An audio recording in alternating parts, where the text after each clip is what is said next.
দিয়ে সজনে ফুলগুলো পেরে দাও। হ্যাঁ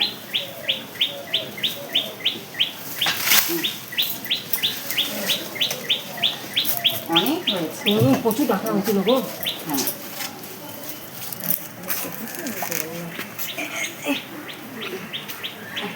ইসে ঝুড়িটা দেখো কি সুন্দর ইয়ে হয়েছে, ডাটাগুলি হয়েছে একদম সরু সরু।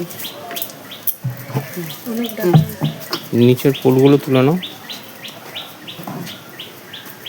ডাটাগুলি কি করবো গো? হুম, কত ডাটা হয়েছে, সজনের ডাটা দেখো সরু সরু ডাটা হয়ে গেছে।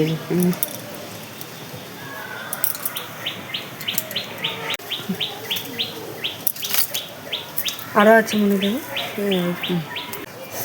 নমস্কার বন্ধুরা, আপনাদের খুব কাছের চ্যানেল কোণে যাওয়ার রান্নাবান্নার তরফ থেকে আবারও স্বাগত। আশা করি সকলে খুব ভালো আছেন। আপনারা তো সজনে ফুল বিভিন্ন ধরনের রান্না করে খেয়েছেন। এখন বসন্তকাল, যেহেতু সজনে ফুল খাওয়াটা খুব দরকার বাচ্চাদের জন্য, বিশেষ করে বাচ্চারা সজনে ফুলটা খেতে চায় না, তাই বাচ্চা এবং বড় যাতে সবারই খুব ভালো লাগে সেইভাবে একটা সজনে ফুলের রেসিপি করে দেখাবো। রান্নাটার সাথে আপনারা প্রথম থেকে শেষ পর্যন্ত থাকবেন। আগে ফুলগুলো হাতে হাতে বেছে নিই সবাই, তাতে হয়ে যাবে। ফুলগুলো আলাদা করবে আর এইগুলো বড়িগুলো আলাদা করবে।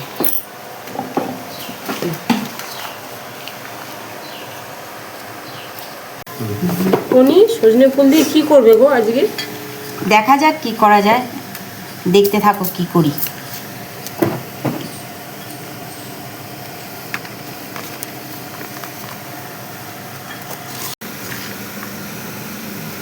চালের গুঁড়ো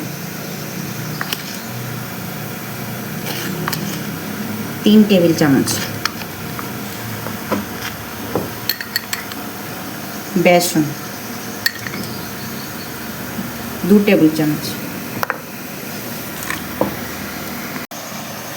সাদা তিল 1 চামচ,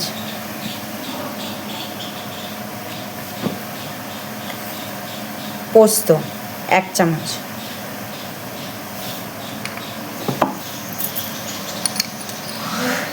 কালো জিরে অল্প,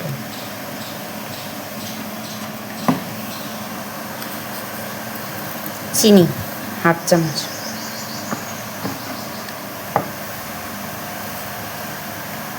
নুন স্বাদ মতো,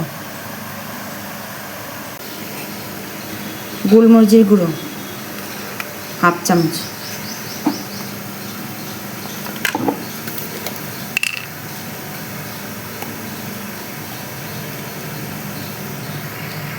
হিং অল্প,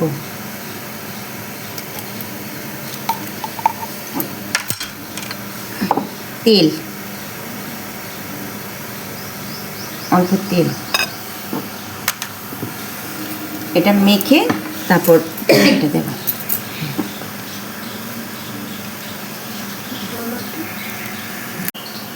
পনিরটা গ্রেট করে দিয়ে দিচ্ছি।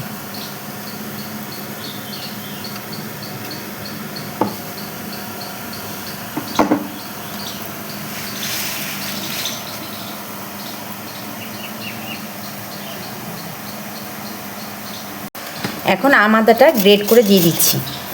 আর বন্ধুরা, আপনারা যদি আমাদা না পান হাতের কাছে তাহলে এমনি আদা দিলেও চলবে, ভালো লাগবে খেতে।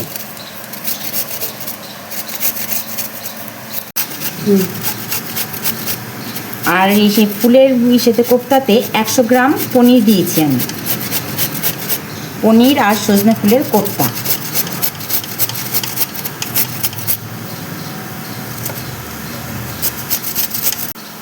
অল্প একটু জল দিয়ে দেবো, একদম অল্প স্লাইড।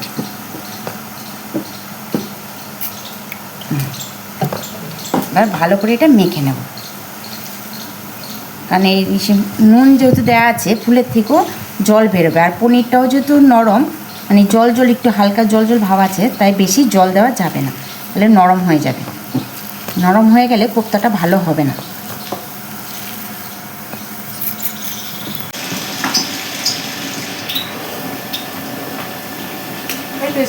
এই যে আমরা এসে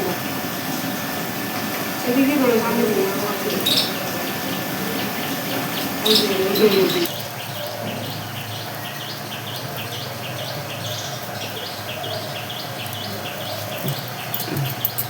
কোপ্তা বানানো হয়ে গেছে, এক এক করে বেজে নেব।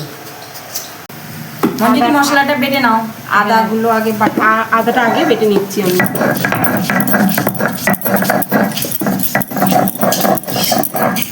কড়াই গরম হয়ে গেছে, তেলটা দিয়ে নিচ্ছি। এখন আমি এটা কোপ্তাগুলি ভেজে নেব। তেলটা গরম হলেই কোপ্তাগুলি ভেজে নেব।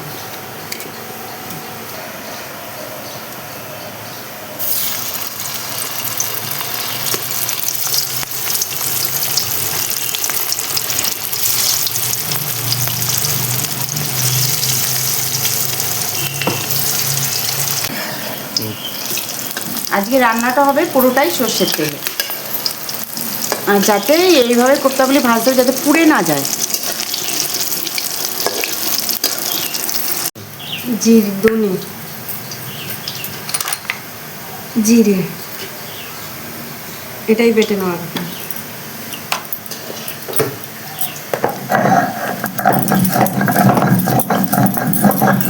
আলুটা কেটে নিলাম।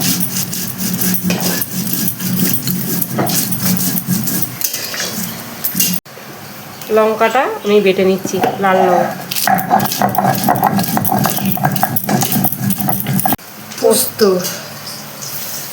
পোস্তটা একটু বেশি করে দেবো, আর চাল মগজ।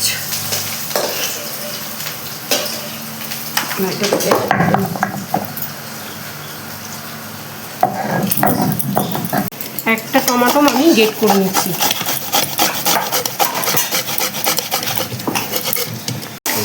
বন্ধুরা, কোপ্তাগুলি সব ভাজা হয়ে গেছে, দেখুন কি সুন্দরই হয়েছে। মানে তিল আর সে পোস্ত সব বোঝা যাচ্ছে কড়ানো, প্রত্যেকটা বড়াতে দেখা যাচ্ছে তিল আর পোস্ত।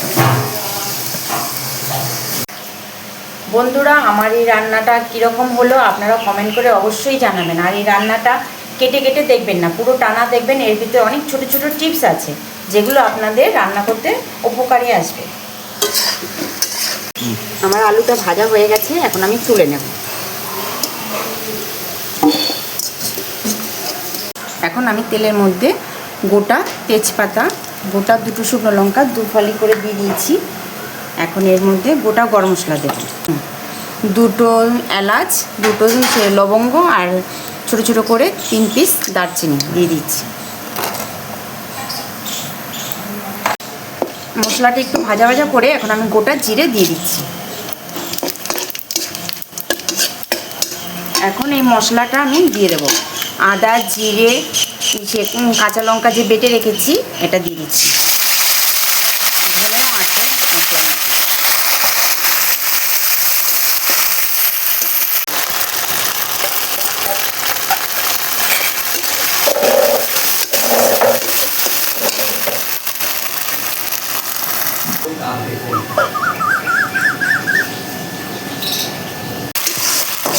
এই রান্নাটা সম্পূর্ণ নিরামিষ।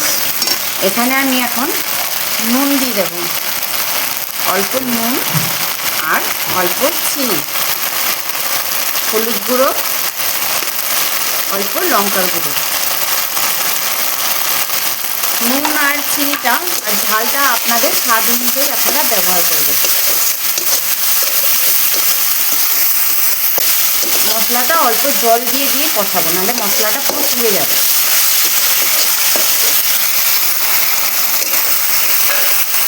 এখন টমেটো পিউরিটা দিয়ে দিচ্ছি।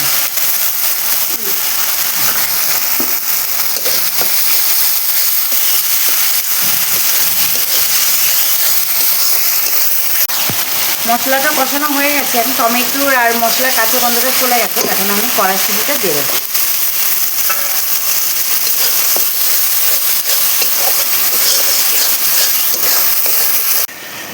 মশলা থেকে পুরো তেল ছেড়ে দিয়েছে, এখন আমি চালমগজ আর পোস্ত বাটাটা দিয়ে দেবো।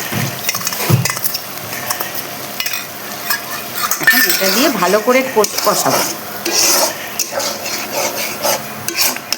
কষানো হয়ে গেছে, এখন আমি ভাজা আলুটা দিয়ে দেবো।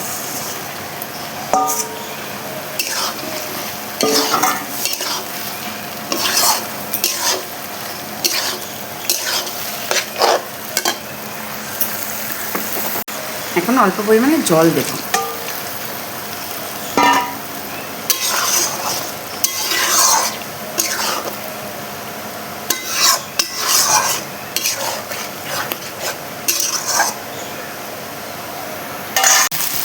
এখন মশলাটা কষানো হয়ে গেছে, এখন আমি জল দিয়ে দিচ্ছি, অবশ্যই গরম জল।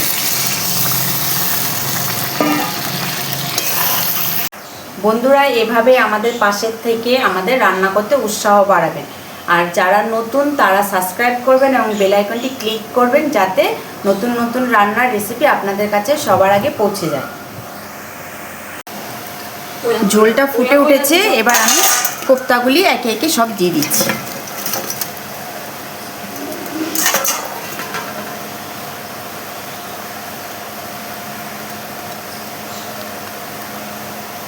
পনির আর সজনে ফুলের কোপ্তা।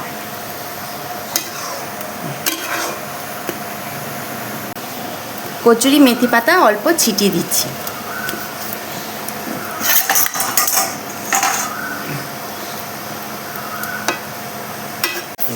লাস্টে গরম মশলার গুঁড়ো দিয়ে নামিয়ে দেবো। তরকারিটা আমার হয়ে গেছে।